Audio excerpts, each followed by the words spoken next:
Hello, Internet, and welcome to the fourth set of weekly matches in um, our Rough Drafts Competes Journey of Wrestling League. I am very excited today because while I am unfortunately not joined by Xander, who has been my co host throughout all of these weeklies so far, I am joined by my lovely podcast co host and a competitor who has been on the rise with how well you did in the last set of weeklies, Walter C80 Svetchuk. Walter, how you doing, man? Yeah, I finally got on the board with some points. And then Xander, that fucking prick, he wins the pay-per-view and decides I'm gonna show up for the first weekly show. So I have been press ganged into service to be Chase's co-host. I've been essentially shanghaied here. I have been kidnapped. Someone please help me. Please. Oh God, please. He's holding me hostage. Look, don't worry about it, folks at home. This is definitely a bit, and besides, I give him water at least 3 times a day, so he's fine. He's fine. But we will have to see if all of our competitors are doing fine this week because there were some random events that happened since the last pay per view in which my audio was not working. Oopsie poopsie on that front. Hopefully, you enjoyed seeing some of the matches anyway, those of you who watch the stream or are checking out the VODs on this very YouTube channel. But we're going to start, Walter, with a card that I think got hit the hardest with random events. I don't know if it's the hardest anyone's been hit with a random event because both Xander and I are going to lose wrestlers from our promotion due to people being unhappy. But Eduardo's has to be the craziest because it turns out the venue he was supposed to perform at this week got hit by a hurricane, which is particularly crazy because hurricanes don't occur in South America. I forget what they're called when a similar kind of storm happens there, but they're not hurricanes, and yet here we stand. So I have to ask you, Walter, just looking at this card, how do you feel about Eduardo's chances in a show that, because performers cannot attend, is all production packages? Well, I'd say the reason you're calling it a hurricane is because you're a bloody American and you think you know better than anybody else. But this is one of those bizarre things where sometimes this does happen in wrestling. When COVID first happened, WWE and AEW had to try and figure out what they were going to end up doing. AEW was a little bit quicker on the ball, and just putting together kind of empty arena shows at Daly's place in Jacksonville and then eventually figuring out you do need some sort of crowd and putting the wrestlers there in the audience. And usually at the end of the year, WWE, especially if one of Raw or SmackDown lands on like Christmas or New Year's, a lot of the times they will do sort of a best of the year show where they show matches that the best matches that happen, best segments that happen. So it is not unheard of. But when you are in a show competing and trying to score points and win a game, essentially, it is incredibly unfortunate. And it's weird seeing a lot of purple. I'll say that much. Yeah, it's one of those. I mean, honestly, for all the reasons you described, it seems like you should be able to do at least an on location match, like a pre filmed match, like we've seen the WWE or AEW do from time to time. But this game determines it is all purple packages all the way. It's at least going to help Eduardo level up his production facility. This is a huge amount of experience towards that particular goal. But do we believe in Vince Bailey? I can tell you, Eduardo doesn't. So we're going to get this one out of the way first and see how this very special episode of Journey of Wrestling goes. And it starts out not great. This is a 3 1/4 segment. Gabriel Rivera debuting a new custom package, El Legado, which seems to have boosted his overness slightly and given him a popularity boost, but unfortunately his charisma does not seem to have carried the day, and it is just an average gimmick at +0, which may actually be worse than the gimmick that was being replaced here. Um, Walter, There's only so much you can do with cell phone footage. Yeah, pretty much. I do like Eduardo does go for the custom gimmicks, which I think is very cool. It automatically defaults to a gimmick that is basically okay, so it's purely on the charisma of the wrestlers. There is an easier path, but Eduardo wants it to fit thematically. We will see how El Legado ends up paying off as Gabriel Rivera gets to have some actual matches down the line. But we move on now to a recap package for the Kelly Torres Hay Lee match, and that also did not go great. Um, I guess I don't know if this is thematically if it plays in any way, but like this is the Kelly Torres winning the title and having her big moment, only to then be taken out by Alyssa Rose in a cash in that was very dramatic, but may or may not have created a bug in the game that lowered Eduardo's final score. Um, how do you feel about these recap packages? Do you try to utilize them in your own shows? Do you have a philosophy of when to approach these?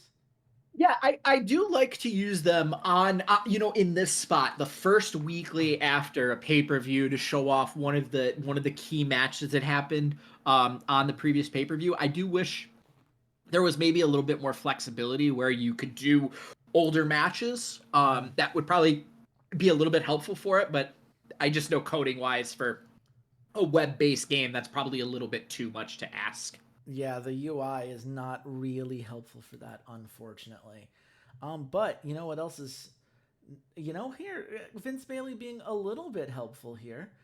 This is an almost 4-star segment for Razor Jackson, giving him a nice overness and popularity boost. And look, this gets him into the 70 plus range. So he's starting to get over with the fans. I believe he will be a 4-4 when that finally gets there. Might be a 4-3. But either way, 4-star work rate, obviously a goal worth striving towards. And hopefully Razor Jackson can get there. Interesting to kind of focus on Razor promoting the company outside the ring. Maybe not what I would have focused on, but it's been the most successful package of the night so far. So I guess, what do I know? It does seem like a weird choice. He seems like he's kind of more of a deathmatch guy, and normally you don't put deathmatch guys on Good Morning America, but good for Eduardo and his promotion, letting some of the lesser requested wrestlers onto those morning talk shows. Yes, well, and this plugs the next event. Starlight getting a little bit of a hype boost. It's a nice 3.5 segment. We have learned, of course, you can only do this once per pay per view. So Eduardo's not going to have this on the docket the next couple weeks. But honestly, after Eduardo sees this card, he may swear off packages entirely for a little bit. It's that ebb and flow, right? You want to do these packages because it's the only way to level up your production facility, get those more matches down the line, which is something I know we've talked about and trying to manage that ebb and flow. But when you see these scores, you understand why people are maybe a little bit hesitant to cut off their weekly shows at the knees just to advance to get that 2 extra matches per show. Yeah, and see, that is going to be the one plus for Eduardo here is he is going to get a bunch more of these segments under his producer's package, get the segments a bunch of experience, get his producer a bunch of experience, but it is going to really, really make it difficult for him to get any points out of this weekly segment. So maybe this is when you try a lot of new kind of things. You do some really weird stuff in week 2 and week 3, and then go into the pay per view and try and build up to the pay per view and have that be really where you try to score a point in this kind of 4 week segment. Absolutely. I think you look at this and you say, look, I'm not scoring points in these sets of weeklies. It's unfortunate. You would love to have a half point or even a full point, given how close these weeklies have been. But as you can see, this is another 3.5-star segment. It does give a nice boost to lethal tempo from an overness perspective, and it gives the belt a nice little boost as well, which given that that belt is trying to become a silver belt, I do think that 5 experience matters. But, this is making the best out of a bad situation. And because of the situation, I agree with you. I think the answer for Eduardo is just to go crazy these next 2 weeklies, right? You don't have to care about the score anymore.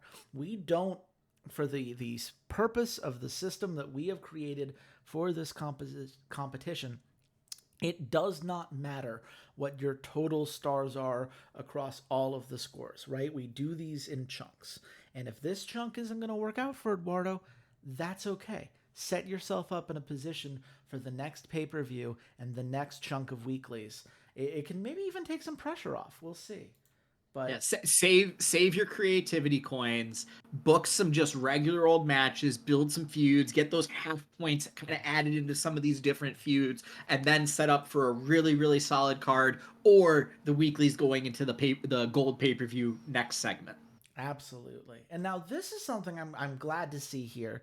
Vince Bailey nailing it on this feud package between Kyle Cage and El Cuervo.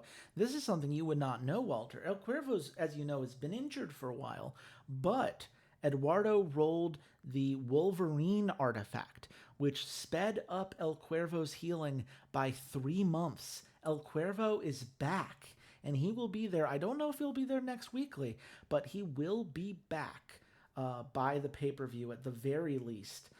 He is ready to go. He is ready to wrestle again. The doctors do not know how he did it, but that regeneration means that El Cuervo, who has been such a talented wrestler and put in so much work before the injury, is now back at it again.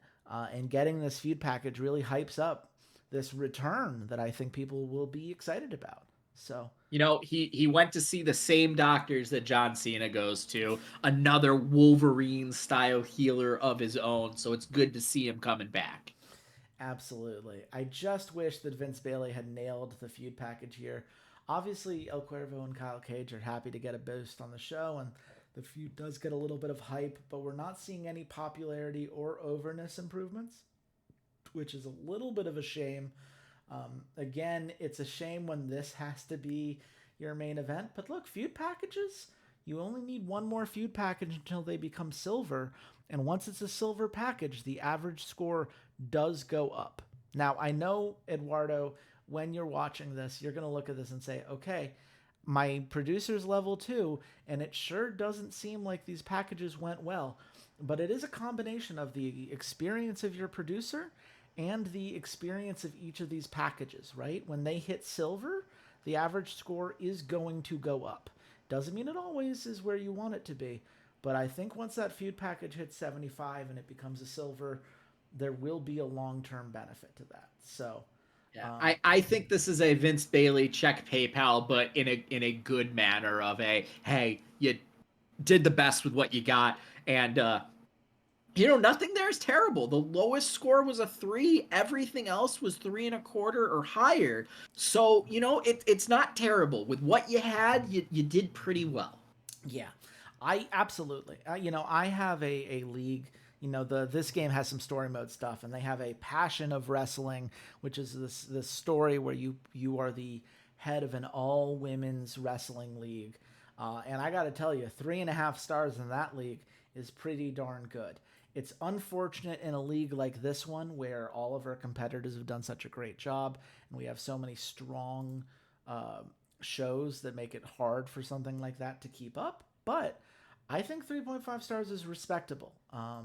And I think, like you said, it's going to set up things in the long run that I am excited to see. So it is unfortunate. Hurricanes apparently happen in this game. And hopefully, Eduardo can take the positives of that and make the most out of it.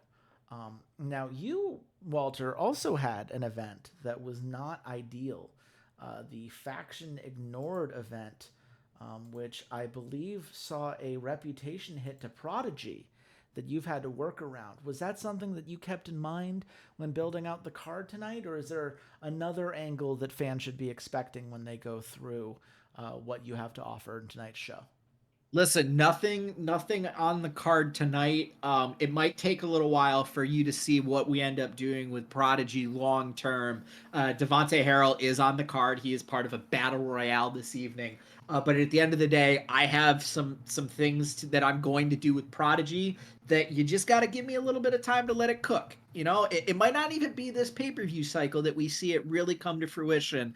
But by the next pay-per-view cycle, Prodigy will probably become pretty important. So I just say, sit back, let the master cook, and we'll go from there. Absolutely. Well, let's see what you're cooking tonight on SWA Primetime, because you scored your first points at the last weekly, and I'm sure you were looking to score some more points with this one. And we're starting with Talia Adler versus Mei Fukushima. How'd this match come together? So Mei Fukushima, she came to me and she said, "Hey boss, I've been losing a lot." And I said, "Yeah." And she said, "Can I win my next singles match?" And I said, "Fuck it, why not?" Mei Fukushima has had some feuds here with our women's champion Empress Kabuki, and Empress Kabuki is being managed by Talia Adler in Made in Japan. So we said, "Hey, you know what? Let's fucking go for it. Maybe if you can beat Talia here, we might get you back into that main event title picture after she was unsuccessful wrestling in a ladder match on the pay-per-view for the Mildred S. Robinson Cup." So that's where we are. We're here, and we're gonna see what happens. Yeah, absolutely. And I mean, given that 0-6 record and that 16-8 overness, I imagine a win would go a long way for May. Is it safe to say that you are giving her what she has requested here, or is there some finish that is going to maybe mess with some things? Listen, I have said before, I am not playing the video game. In this instance, I am going to play the video game. Mei Fukushima is going to get the win over Talia Adler.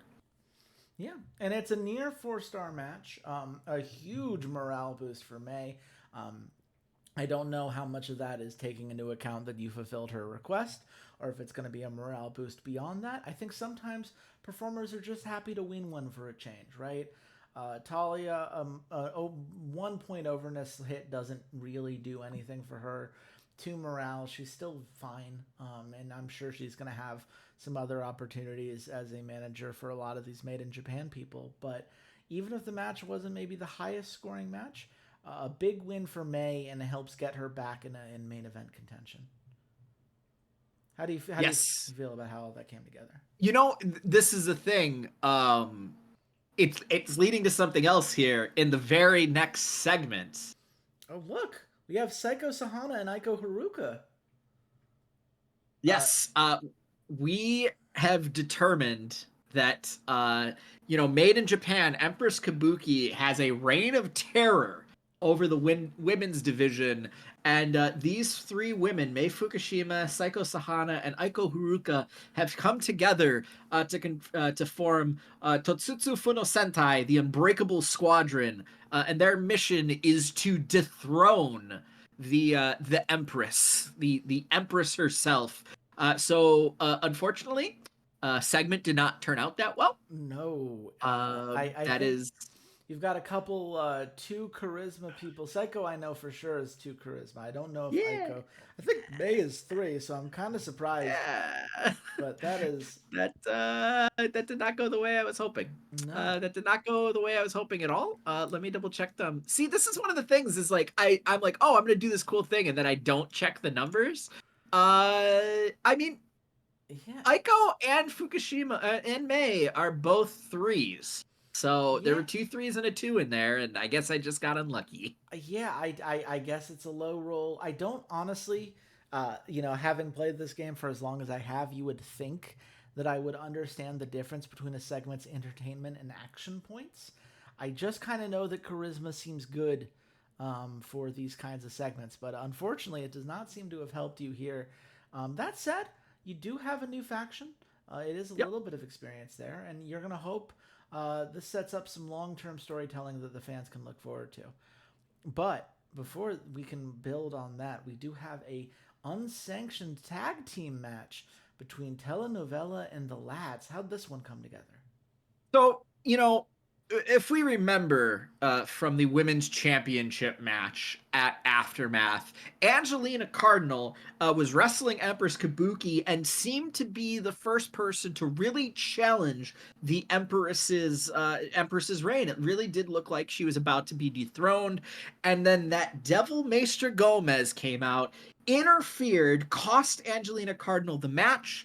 Angelina Cardinal and Layla Hertz. Layla Hertz came out of the locker room afterwards a little while later, said that Angelina Cardinal was furious and demanded a match with Maester Gomez at Mayhem. I have agreed to book that match. However, both parties want there to be some sort of stipulation involved.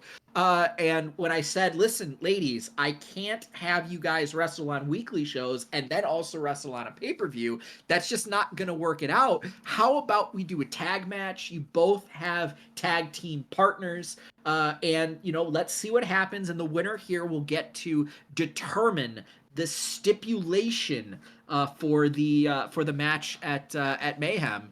And that's what led to this match. So the winner here will determine the stipulation for their match at Mayhem. Well, I mean, obviously, we love to see that build up playing out here. I do typically, I look at like, okay, telenovela, they are a tag team. They're 2-0 as a unit. They have performed, they have their own thing beyond just being faction partners. Meanwhile, Amanda Ace and Angelina Cardinal, they're part of the lads. And I'm sure the lads have built up a lot of camaraderie together, but I don't believe we've seen this exact pairing before. The game doesn't, at the very least, seem to recognize this pairing as one that's competed before. Does telenovelas experience come into play here, or are Amanda Ace and Angelina Cardinal able to get revenge for Maester Gomez's interference at the last pay-per-view? Consequencia and Maester Gomez, while they are a tag team, they have not done a ton of wrestling together. If I go back, I think they have only been a tag team. They've actually fought Angelina Cardinal and Amanda Ace once, and that was in the road to the Heritage Cup. And since then, they have not tag teamed against each other again. That's the only time Maester Gomez and Consequencia have tagged together. But these three women, I will say Angelina Cardinal, Consequencia, and Maester Gomez, are very familiar with each other in the ring. And Amanda Ace is someone that has tried to work with Layla Hurts. Layla Hurts has tried to work with her. You see them a lot before the show, working out in the ring together, working on some stuff. So this is a great opportunity for Amanda Ace to now get herself kind of inserted into the women's picture. While it will be most likely the Mildred S. Robinson Cup kind of level because she hasn't really proven herself yet, this is a great opportunity with some women that have fought for the world champion for the women's championship. Yeah, But it's going to be the lads that win. it is going to be the lads. And what a match it is. I mean, we get our first holy shit moment of the night. Amanda Ace hitting Maester Gomez with that hard headbutt. You see a nice experience boost for the unsanctioned match. You are well on your way to turning that into a gold. Amanda Ace starting to get over with the fans. Obviously, a big win for them, for both a morale and overness perspective. And it's a 4.25-star match, thanks to some bonuses with blood and working with the crowd. So this is fantastic for Amanda Ace. Exactly what Layla was kind of hoping for, putting her into this match. Angelina did ask Layla if she'd be willing to wrestle with her, and Layla Hurts continues to insist, "I'm retired. I'm not an in-ring competitor, but give Amanda a shot." And it looks like she really knocked it out of the park here. Do you think there's a chance that Angelina Cardinal and Amanda Ace might form a more formal tag team together? Is that on the cards if they're continuing to fight as a duo? I think possibly, but I know Angelina's focus is really on that women's title. She really believes she can be the person to knock off Empress Kabuki, but Maester Gomez has continued to get in her way. So this seals more like a little bit of a detour for her. That way she can take care of Gomez, and then we will probably see her really try to go after the Empress. But there is a chance we see more of them together because, as we saw earlier, Talia Adler also working with Empress Kabuki. So maybe we get another situation where Cardinal and Ace fight the Empress and Talia Adler, and maybe the winner of that gets to choose the stipulation. Absolutely. Well, I will be curious to see what stipulation that the lads pick, given the what you described earlier as the big win here. I also do think Amanda Ace is certainly happy to be with Angelina because she is starting to get over with the fans. And that overness boost would be huge for her, regardless of how much they stick together in the long run. So a very nice setup here.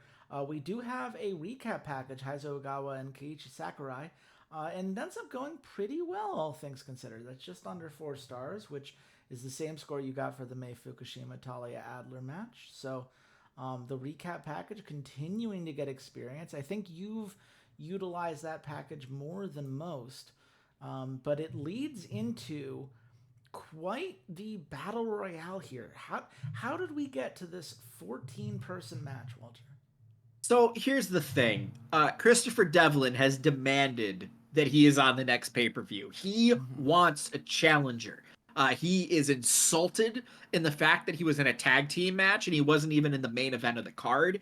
He has threatened to walk out of the SWA with the belt if I do not have a match for him on pay-per-view. And I said, whoa, whoa, whoa, whoa. Hold on, buddy.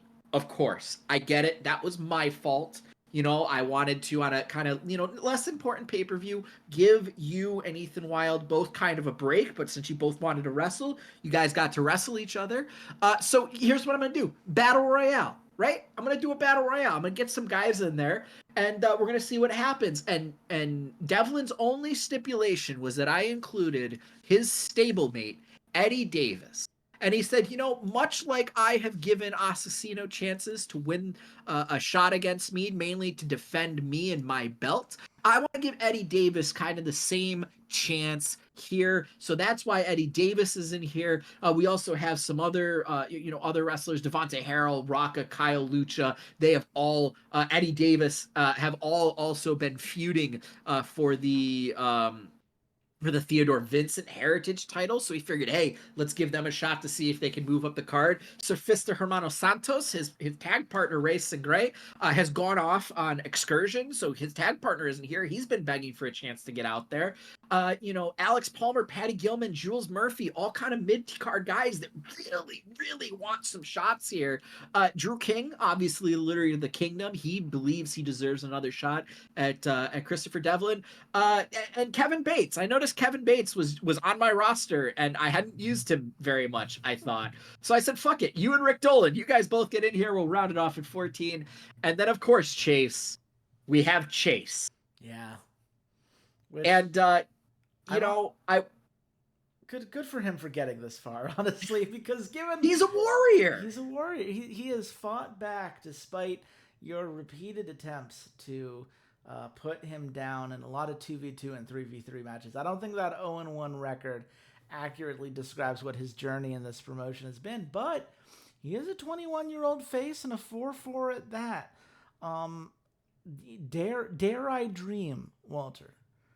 When a competitor as strong as Drew King or Jules Murphy, or even someone like Alexander Palmer, who is one big win away from being a main eventer in his own right. I mean, there's so many ways this match could go. What did you end up going with? So here's the thing. Chase is a stand-in for you, Chase. Mm-hmm. And I'm angry that this game doesn't operate the way that I want it to. So I have to take out that vengeance on your stand-in. Mm-hmm. So obviously Chase is going to win this battle royale. Whoa. I never thought this day would come. This is his second win, right? He's won 2 matches now. He wasn't a 3v3 win, but this is just, to win a battle royale and it didn't go great from a rating perspective, unfortunately, which seems to have stalled out all of the feuds that it was in. I think you've taught the crowd to not like Chase very much. He got a nice overdose and morale boost, so that's good. And you certainly got some hot feuds. Actually, a lot of feuds. Okay, so individuals ended up benefiting a lot. Kyle Lucha's now over with the fans. Eddie Davis is now over with the fans. So that's 2 star boosts for each of them. That's going to be huge. 3 feuds went hot. Dominatus Tenebris and Eternum has gone hot. Eddie Davis and Kyle Lucha became hot, and Jules Murphy and Drew King became hot, all of which boost their ability to have more matches and to have those matches go better moving forward. Not to mention we had 2 different feuds begin that both had decent starts. And Jules Murphy is now happy, no longer just content. Clearly, being in this match mattered a lot to the guy. And you got a holy shit moment. Chase refused to give up as he crawled around for 2 minutes in Jules Murphy's finisher, which gave Chase a nice overness boost and a nice credit boost here as well. It's just a damn shame that the Battle Royale match effect seems to have decreased the quality of the match. But you still, both factions got a hot member. That's a nice boost for a tournament. Dominatus Tenebris, and your battle royale got experience. Bro, the game is fucking bullying me at this point. Come on. What the fuck do you want from me? You know what?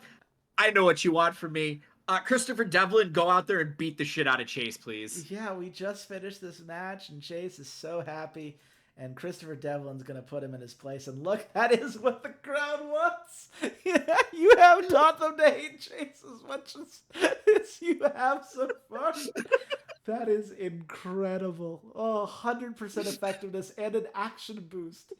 Action focused segments have a chance to increase segment ratings in a pure company. Okay, so that's interesting. The fact that you're a pure company means that action focused segments do better. That implies that entertainment companies might have different boosts. I didn't know that existed before, but either way, I mean, congrats. That's important. You I got to give the people what they want. I just wish that the thing they wanted was not me getting the shit kicked out of me, but beggars can't be choosers in this world of ours. Listen. This has been the long con since I selected him, so I am glad to see it finally paying off. I can't believe that was your highest scoring segment of the night. I know we have we So always, far, that's so far. Yeah, you're right. We do have one more match, and it is going to be quite the hype match. It is the tag championship between two top talents, both members of the same faction as I understand it, but both incredible competitors in a TLC match, the first year company. How did this all come together? yeah. So if you guys remember, that Down Under, after watching the tree, they opened the night with an Iron Man match against Hollywood Bound, and after watching the lads Chase and Neon Wings wrestle for the trios championships, they have felt that Neon Wings has deserved a chance for the tag belts. Really have asked them and said, "Hey guys, come on, come fight us for these belts." And Neon Wings, because they're in the same the same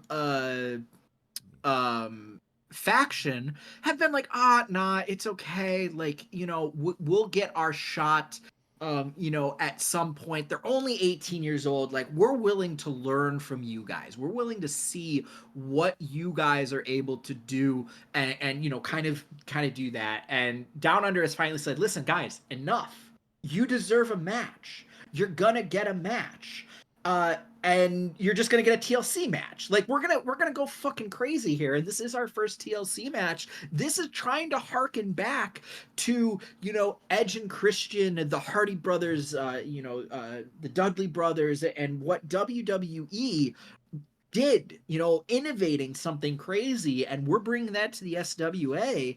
And I feel like these guys could have a very, very long history with each other. Not necessarily feuding, but just it being involved in each other and striving each other to be better and striving to see who is the top talent in the company when it comes to tag matches. And I'm very excited to see what they can pull off.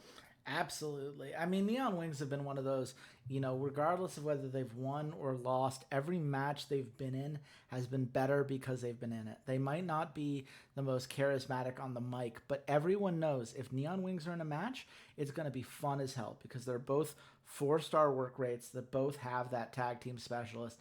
They know how to put on a show. And meanwhile, Down Under, I mean, they have not been stopped, and there's a reason for that. Both also tag team specialists that are well over with the crowd. I mean, there's a reason this is a top talent feud, right? They might both be faces, but they are both incredibly well liked. The fans love to see them just do their thing, and a TLC match I think highlights those skills really well. Is it possible for Neon Wings to get an upset on a weekly like this, or is Down Under maintaining their title for now? Well, Chase, I want you to do me a favor here. Can you click that add finish button? I sure can. Your only choices are going to be cheating or a distraction. Both of them will have minor rating penalties and add a little bit to the feud staleness, but Okay. it Can will. you check distraction? Yes.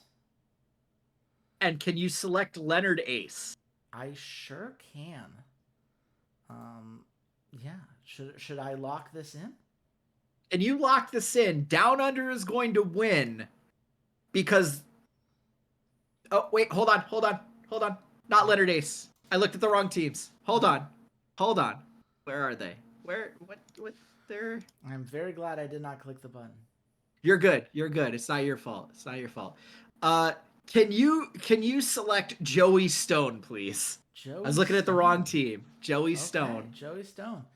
Down Under taking the win. I can lock that in. Down Under is gonna win because Hollywood Bound interferes Wow. and costs Neon Wings the match. What a match. I mean, look, even with the penalty, this ended up being 4.25 stars, and everyone benefited from it. Overness benefit, a morale benefit, a popularity benefit. I mean, you've now got a hot match between the two of them, in a holy shit moment. Matt Militant power bombing Ace Carter through a table on the outside.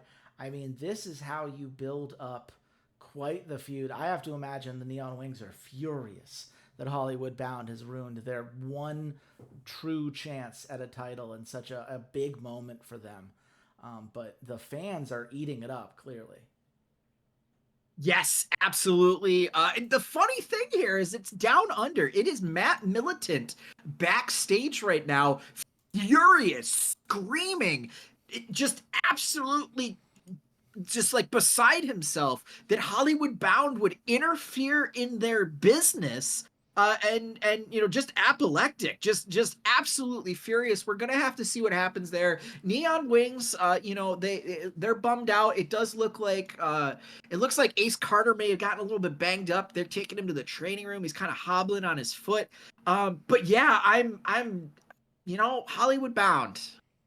Those dirty bastards. Yeah, they've really interrupted what was an otherwise incredible match between these two. And hey, Neon Wings, they are now main eventers. That 8-point popularity boost has gotten them into main event status as a team, which is huge for them in the long run. But in the short run, I mean, the lads understandably furious by how this has all played out. And you're going to take your 4 stars, which puts you currently in the lead with 2 shows left to go. Obviously, I think there were a couple roles that went really poorly. That battle royale, I have no idea what happened there because everyone got over. Like, it's very clear that the crowd liked it, but just I guess your company just needs more experience putting on battle royale matches. It's very weird, and I don't quite understand it. But 4 stars, nothing to sneeze at, keeps you in contention.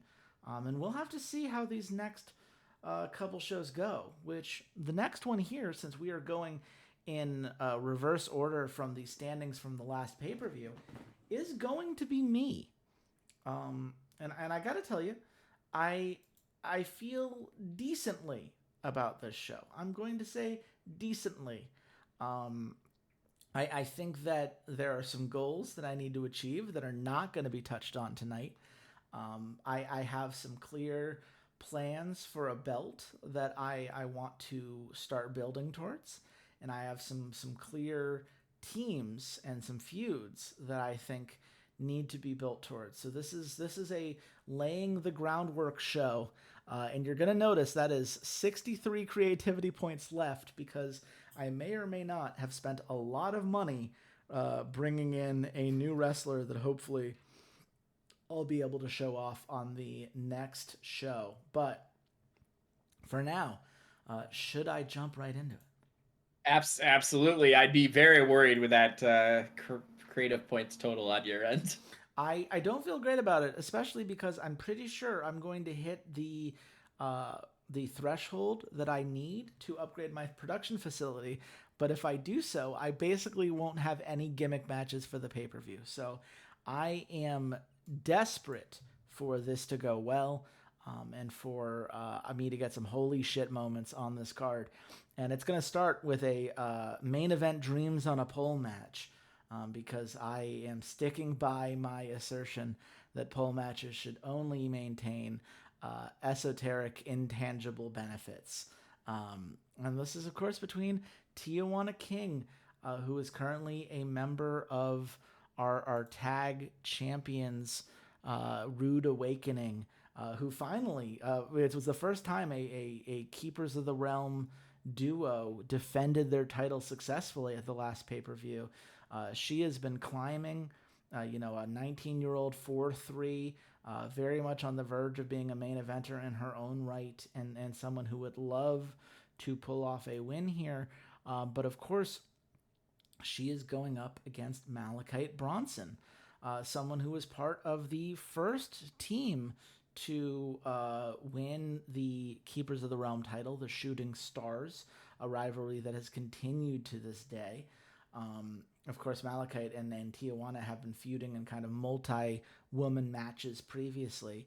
But Malachite, she is a strong competitor, someone who's a quick learner and clearly trying to build up her craft, and someone who would certainly benefit from an overness perspective and a popularity perspective from being able to beat someone a little bit higher on the card and maybe propel herself into some larger conversations.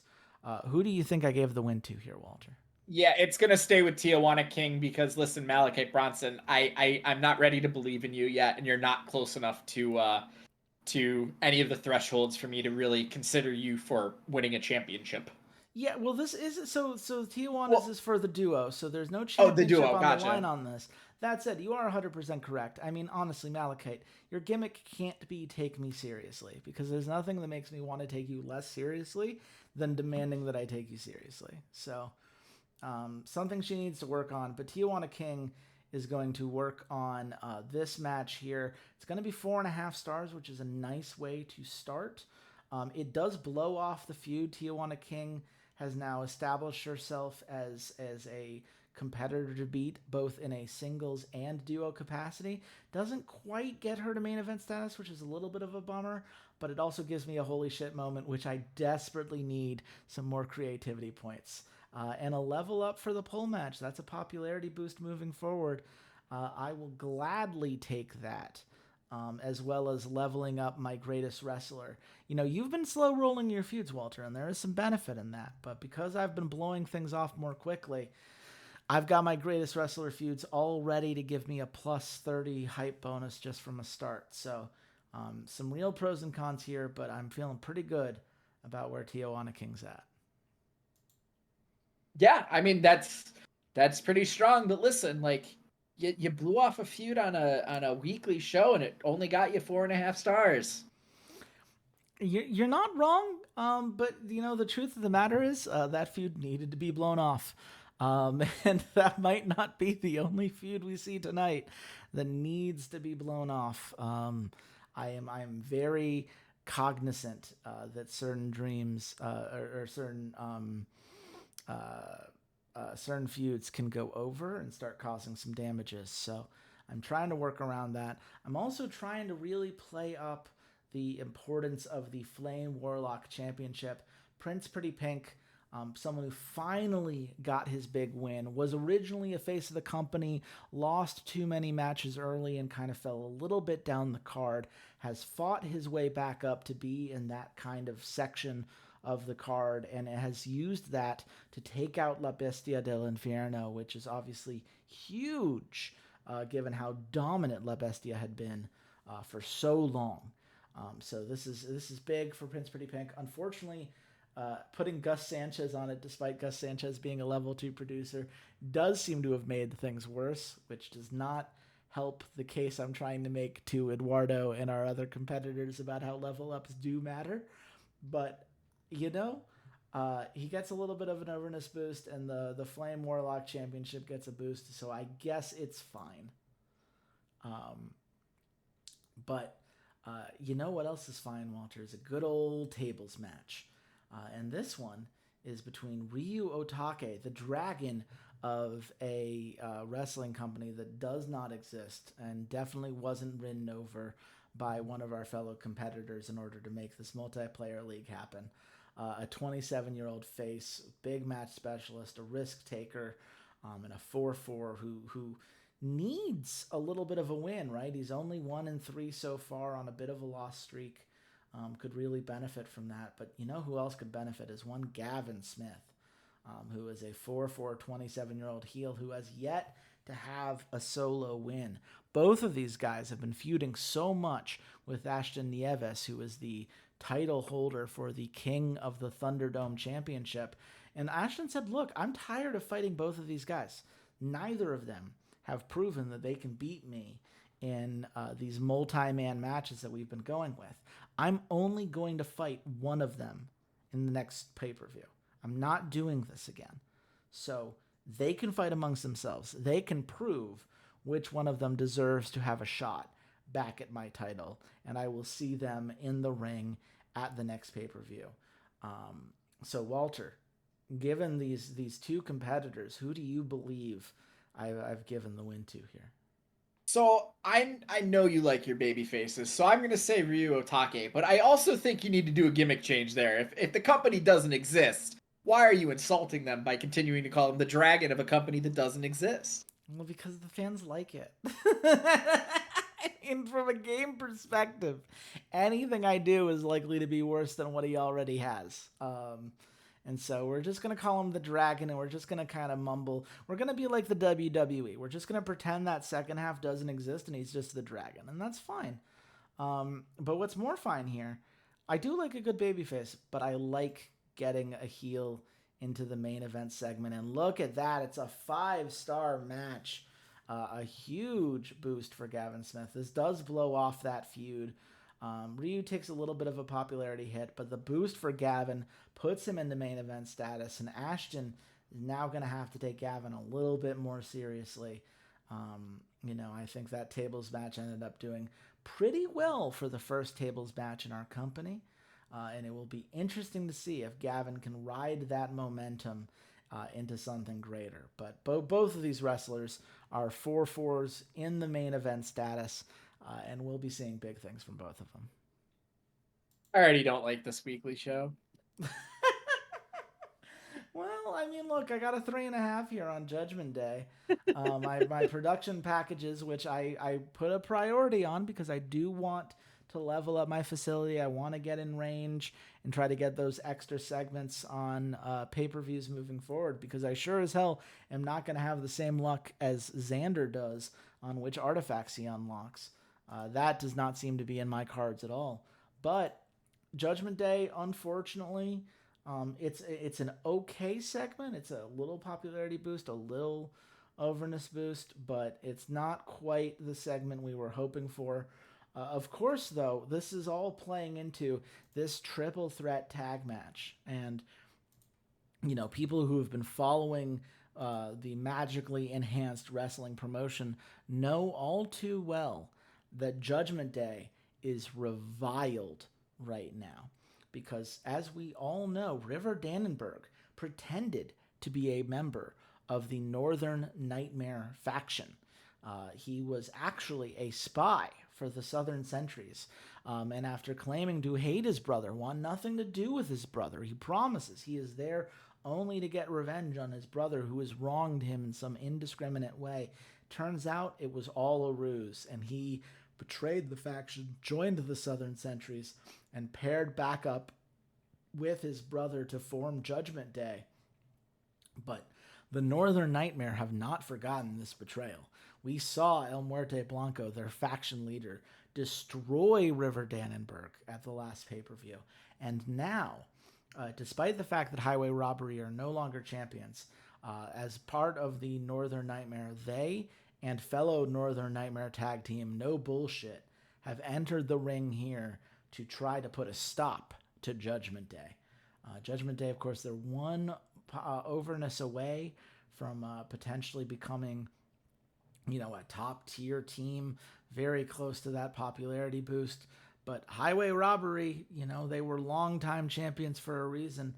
And No Bullshit shouldn't be slept on either. Vance Porter, Hideo Dotto have put in a lot of work.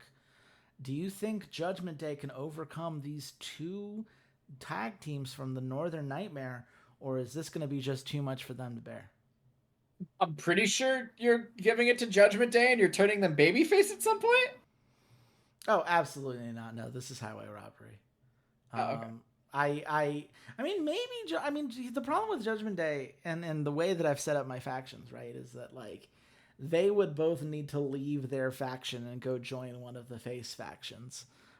Because everybody's in a faction. It's all factions all the time here at Magically Enhanced Wrestling because they're all part of these kind of like pseudo nation states that I've set up here. So this is really playing into this idea that the Northern Nightmare and the Southern Sentries do not like each other. They might all be heels, but they do not like each other in the slightest, and they're now fighting to be the better villains. I gave the win to Highway Robbery just because I think just because they lost a title doesn't mean that they're not the top heel faction. I think Judgment Day have to work for it. I think they have to earn it. And this is kind of a reminder that Judgment Day maybe not quite the killers that they think they are. And Rob DiBiase, I think it is. One day I will learn how to pronounce that actual name. Suplexing Bryce Dannenberg from the apron through a table outside gets me my second holy shit moment of the night. But I do see what you're saying here in that forming Judgment Day, forming this kind of breakaway here, maybe giving them an L, not the best for the long-term story I'm trying to tell with them. Listen, I'm gonna give you faith. I believe that I have shown all three of you the power of long-term storytelling, and I'm excited to see where you go with it. Yeah, I'm gonna have to take a trip back to the drawing board and think about exactly where they've been going. I do think Highway Robbery are an incredible tag, and I have big plans for them in the future. Just because they've lost the title does not mean their time towards the top is over. But for now, it is time to build up tonight's main event match. And here you go, Gus. See, you can do it. You are capable of this.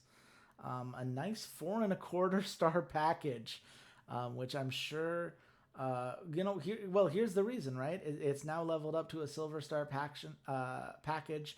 The action has increased for this segment item, which I assume is good. I assume that that's good. Action? What, sorry? Action, you say? Action indeed. Pure wrestling promotion. Action? I cannot explain to you what makes packages work or not work beyond silver stars. Maybe, hey, get in the comments if you're watching this, if you're one of the people invested in our league, and you know how this works. I would love to hear what the mechanics are that I should be keeping in mind. But as it stands, it is the Flame Warlock Championship. It is a submission match between Prince Pretty Pink and El Muerte Blanco. El Muerte Blanco was the sorcerer supreme of the company. He was our main title belt holder for a considerable period of time. He only fights typically at the pay-per-views. The White Death did not seem to want to lower himself to fight in just any of these weeklies. But ultimately, right now, he's pissed. He's mad that he lost his title, and he's mad that I threw up River Dannenberg. He's like, yeah, look, this guy's a traitor, and he does need to be put in his place, and I'll do it if nobody else will, but this is for my underlings to take care of, which, to be fair, Highway Robbery did do tonight. But El Muerte Blanco, he wants a title. He is the most popular member of this company, and he's not happy right now. That 58 morale is something that I do have to keep in consideration, especially given how talented he is in so many other areas. But Prince Pretty Pink just secured the title after losing a Sorcerer Supreme match and after losing even a Flame Warlock match. There were rumblings as Prince Pretty Pink lost it. Is he not the phenom that everyone thinks that he is with his four stats and his 100% overness? Maybe he's not the face of the future. He lost his face of the company status, but he desperately wants to prove that he is good enough to maintain this title. And El Muerte Blanco, he would have said a couple weeks ago that this Flame Warlock belt is beneath him, but right now, he just wants to beat somebody up. He needs to prove it, and he needs to take on Prince Pretty Pink, who is, in the Western Watch, a prestigious member that would give El Muerte Blanco quite a bit of credit. A lot of story here, but Walter, who do you think ultimately takes the win here? Well, see, I was gonna say I think it's Prince Pretty Pink, Mm-hmm. but I also see that 58 morale on El Muerto Blanco, Mm-hmm. and that's worrying. Mm-hmm. It's And I feel like Prince Pretty Pink just won the belt. He did. Yeah, I can't take it off of him so soon. Yeah, I am yeah. a little Oh, worried thank God. about it. Yeah, and thank goodness it did give him morale boost. I think El Muerte Blanco just being in a title match, that is where he belongs, and he did ultimately seem to benefit greatly from doing so. So go team on that. A nice popularity boost. A small one for El Muerte, but a big one for Prince Pretty Pink. Really gives him some wiggle room as we move forward. And this is a hot match. The feud has just started, so we will see whether it goes hot in the future. But it is at least a hot match that boosts their overness, gets both of them in a good spot, and it does increase the prestige for the Flame Warlock Championship. It has unlocked the Option C Championship segment. I have no idea what that means, but I have unlocked it, and that's pretty cool. And more importantly, the Flame Warlock Championship now a silver belt. If I can hang on to that prestige, that's a nice tool to have in the arsenal moving forward. So, a great match, and a match that's good enough to get me 4.5 stars for this weekly, which is exactly where I wanted to be. If Ooh. look, Ooh. it obviously we had a couple, the production segments didn't always go the way that I wanted, but the match that needed to be good was good. And good news on that Gavin Smith Ryu Otake blow off. That was exactly what that match needed to be. I'm not always going to have feuds that I can blow off in weeklies.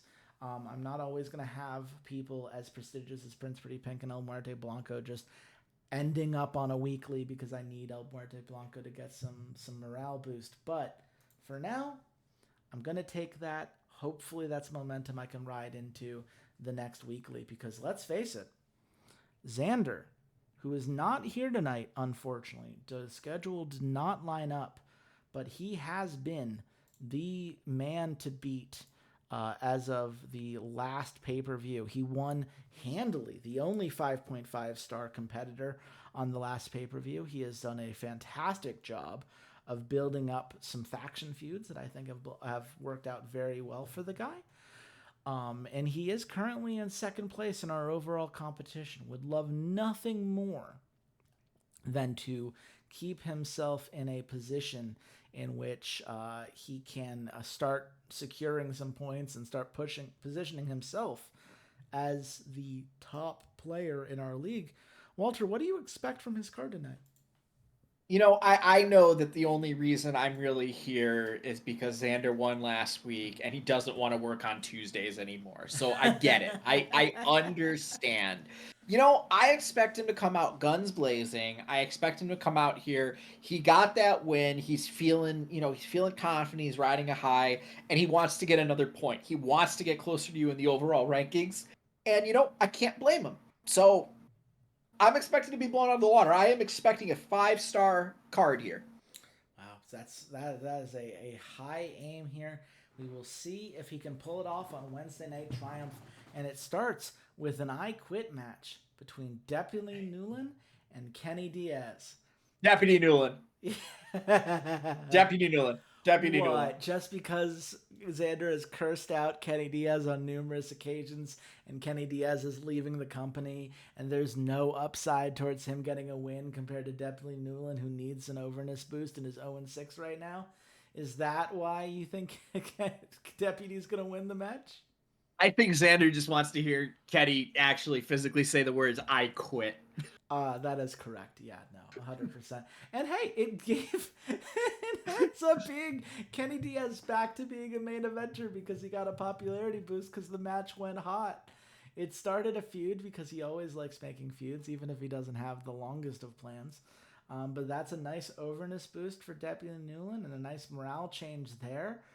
He is starting to get over with the crowd, and I mean, 4.25 star, a great place to start when this match was essentially just a fuck Kenny Diaz match.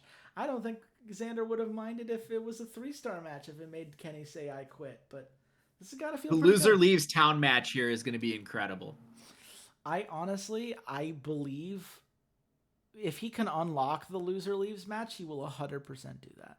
I don't remember what the qualifications are, but if he has the opportunity to kick Kenny Diaz out before he needs to, he will take it and he will not hesitate. Um, but yeah, I mean, good for Deputy Newland. I can't say I'm glad that the cop won, but I guess I'm glad that Xander is happy that Kenny Diaz lost without it causing any long term damage. So go. Xander, you need gold on submission matches if you're listening. Yeah, I don't actually know where his submission matches are. Maybe we'll see later tonight. Because right now, we have a match type that Xander has loved and has been such a huge part of the Glory of Legends promotion. This is a special referee match with Love Hendricks, someone who is a face and, you know, I think has been brought in by Matt Payne just to make sure that this match is fair. Because Xander Cage, the Painted Warrior, 0-7 right now. You're going to see a lot of records with high loss columns and low win columns because Xander loves his multi-man matches more than just about anything else in the world. Xander could desperately use a win for his namesake, given the 24-year-old heel is 0-7 right now. And that 64 overness is something that you would love to work on. Maybe build him up, get him a better gimmick, and work towards making him a 4-3. But of course, Matt Payne is someone who would also love a win. He's 0-7 as a 29-year-old face. And his overness is even worse, despite having a better gimmick, because he keeps losing matches. Now, his morale is high because he is easy to please. Matt Payne does not mind getting beaten up for other competitors, but at some point, the fans won't take a competitor seriously if they do nothing but lose. And unfortunately, one of these competitors is about to fall to 0-8. So, Walter, who do you think Xander prioritized? Matt Payne wins. Love Hendricks turns heel on him. Man, I would be very curious to see what plans he has for Love Hendricks on that front. I will say the special referee seems to have caused a decrease effect, unfortunately. It did give you a holy shit moment. That is a blow-off feud. Matt Payne has won this feud, and we do see a holy shit with the finisher before both of them collapsing from exhaustion, which is nice to see. It's nice to see the greatest wrestler level up, which means that it's going to be a better feud for a start moving forward. But it's just under 4 stars, which I'm sure is not exactly what Xander was hoping for. But you thought that this was Love Hendricks turning heel. No.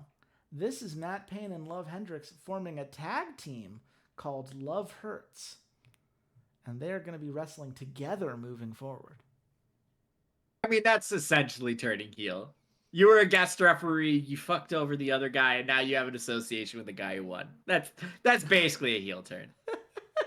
I mean, the game's gonna keep saying he's a face, so but I do understand what you're saying. It does feel a little bit sketchy that Love Hendricks is like, oh, by the way, in this match I refed, turns out Matt Payne and I want to work together moving forward. Who could have seen that coming? But hey, it's a near 4-star segment, so you gotta at least love a little bit of that. I love a popularity boost for the two of them. And it will be very interesting to see. I think this is the first time he created a tag via the new association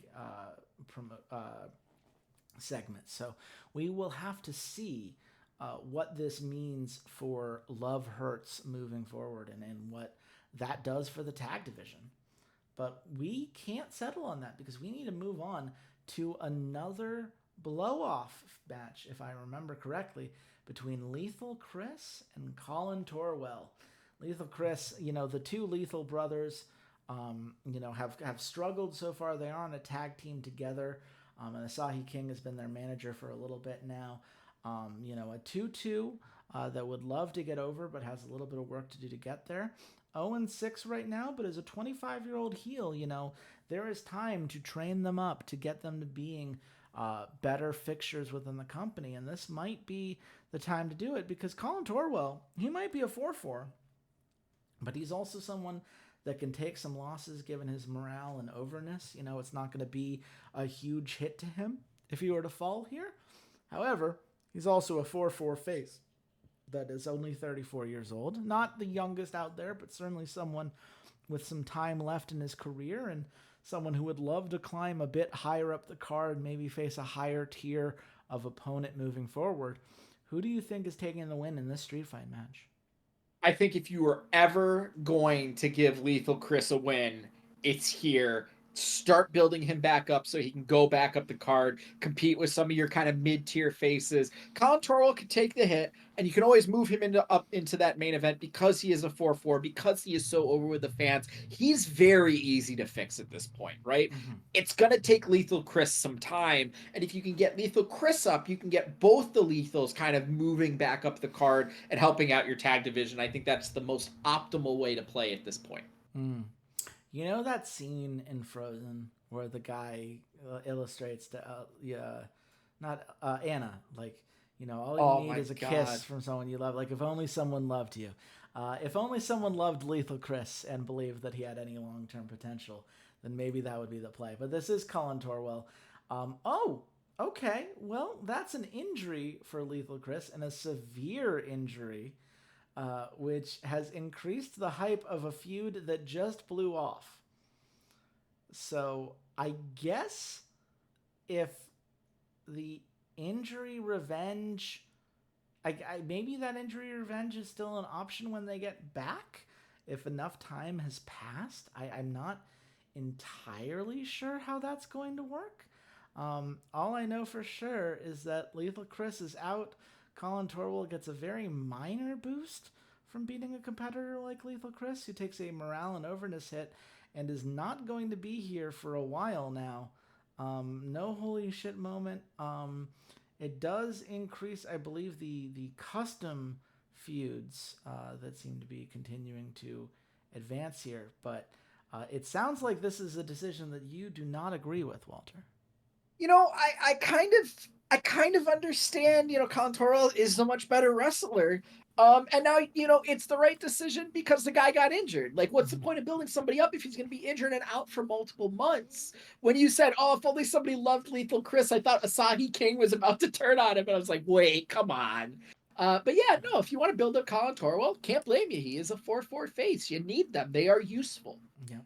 And we'll see what Colin Torwell is up to next. Certainly, the other Lethal brother, whose name I do not remember because of how little of an impact the Lethal duo has had on this promotion overall, not going to love seeing his brother out. But hey, maybe that's the time for him to break out from this branding, maybe start his own path. We shall see. But Hey, Chase, you don't remember the Lethal Supremacy?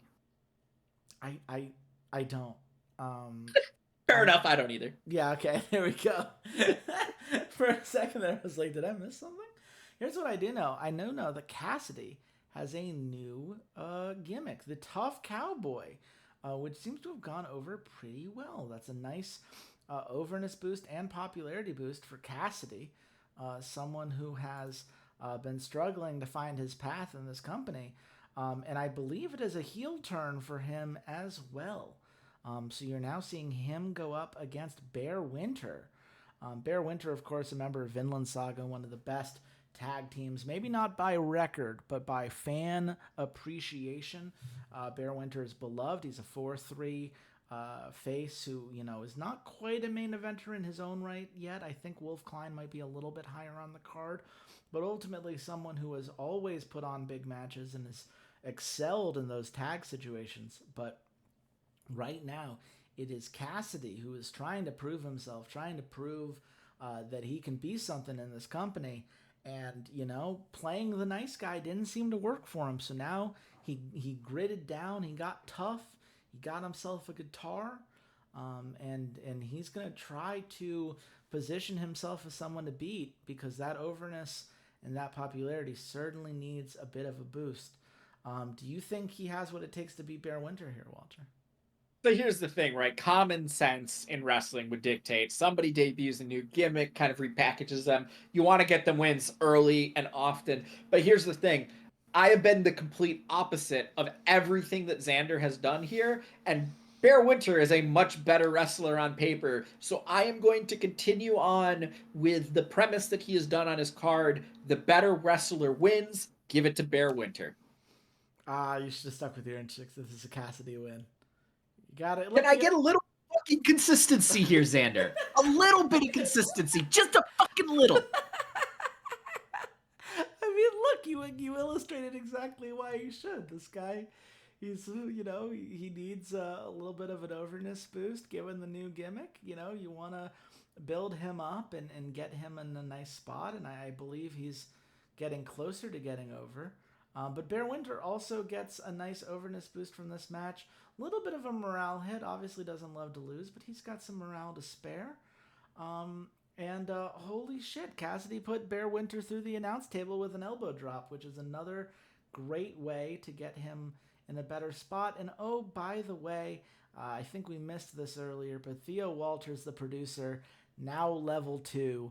Xander joins the rest of us with a producer who can do things like champion packages moving forward. So congrats to Theo Walters. A nice tables match, the first of this promotion, and a nice start for Cassidy. I understand that is not necessarily the same philosophy that he applied to his other matches, but I think for all the reasons you outlined, probably good for Cassidy in the long run.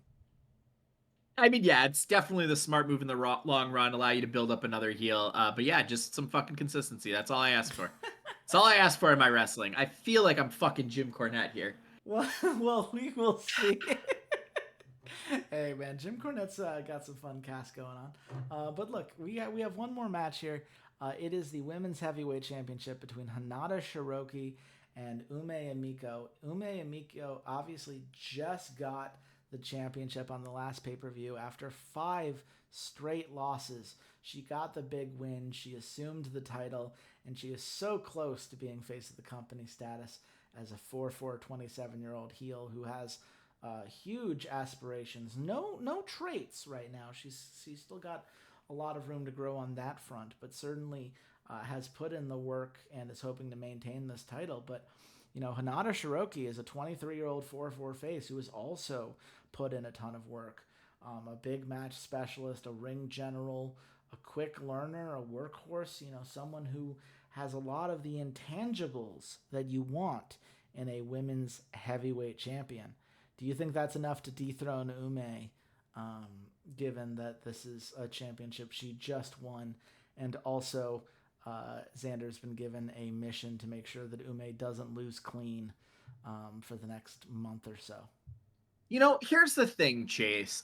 I always think the best part of the hero's journey is when the hero runs into an obstacle and then immediately solves it, right? Mm-hmm. Just absolutely Mary Susan. They got the solution. Everything's good to go. No struggle. First try, 100% S tier. No, of course the babyface isn't fucking winning. It's going to be Ume Amiko because the best part of wrestling is the babyface's struggle to defeat a heel. And Emiko just won the belt. She's got a long reign ahead of her. The sort of monstrous force that she has become and that Xander has created. In all honesty, she might end up being a favorite for potentially winning that tournament that is about to happen between all of our factions. Yes, the Grand Invitational, a neutral tournament in which none of us will get to choose our winners. We can only determine who we are going to nominate to compete at that event. It's going to have to be a special stream. We're going to have to talk about how that works out because I want everyone to be on call when that tournament happens. It's not a long event, but it is an event that we'll need everyone there for. But this is certainly, Ume needs to win for so many different reasons, and the long-term storytelling there, I think, is important. No holy shit moment, but the steel cage match does get a bit of a boost, and obviously you like to see a nice little boost for the women's championship as well. What that means for the card overall, it is 4.25 stars. So that means that I win this first weekly. Not that these individual weeklies necessarily mean all that much. at the end of the day, I will take my 4.5. It's a quarter star lead. But Walter, you're also only a quarter star behind Xander and only half a star behind me with 2 weeklies left to go. There's still plenty of time for things to go crazy here. Eduardo, you hate to see it. Obviously, this was always going to be a really tough spot given he could do nothing but production packages. So, but seeing him lose 64,000 fans doesn't feel good. That's never gonna feel great, and you got to pour one out for the guy. But I guess Walter, have you learned anything from watching this show that you're gonna apply to your next weekly plan? How are you feeling now that this first night has wrapped up? Next week on the SWA, seven after match beatdown segments starring Christopher Devlin and Chase. Just seven of them. Just Chase is gonna get brutalized. You know what? It won't just be Devlin. It'll be every heel on my card. And you know what? I'm gonna turn a babyface heel on Chase just to prove a point. It's just a show of everyone beating up on Chase. Because I can. Because it honestly, it might work. It seems to be what your crowd wants, and I don't know how to feel about that. But what I do know, I just know that's what I'm gonna have to do if I ever get that hurricane. So that's that's certainly true. But for now, we do need to say goodbye to the nice people at home. Walter, where can everyone find you if they want to get your wrestling takes for either this game or the actual wrestling shows that helped inspire the passion that led us to this competition? yeah, you guys can find me being an AEW mark and hindering the gender at C80s_LOL or at C80s.bsky.social over there on Blue Sky. Absolutely. You can find me Chase Wassenaar.bsky.social. And I guess at Chase Wassenaar. More importantly, you can follow the podcast at Rough Drafts Pod on Twitter, roughdraftspodcast.bsky.social over there. We've been doing those podcasts every Monday for a while now, and we actually are going to have by this Monday, the 22nd, if I'm doing my math properly, is going to be us talking about Iron Claw, which is a wrestling film, which I'm going to see tomorrow night, and I am prepared to be emotionally wrecked by. So if you want to hear us talk about wrestling in a completely different context, you're going to want to listen to that episode. Stay tuned on the YouTube. We're going to try to turn around the next weekly a little bit more quickly. There was a little bit of a delay just because I had family in town and whatnot. But hopefully y'all enjoyed it and are looking forward to the next show. Until then, goodbye, Internet.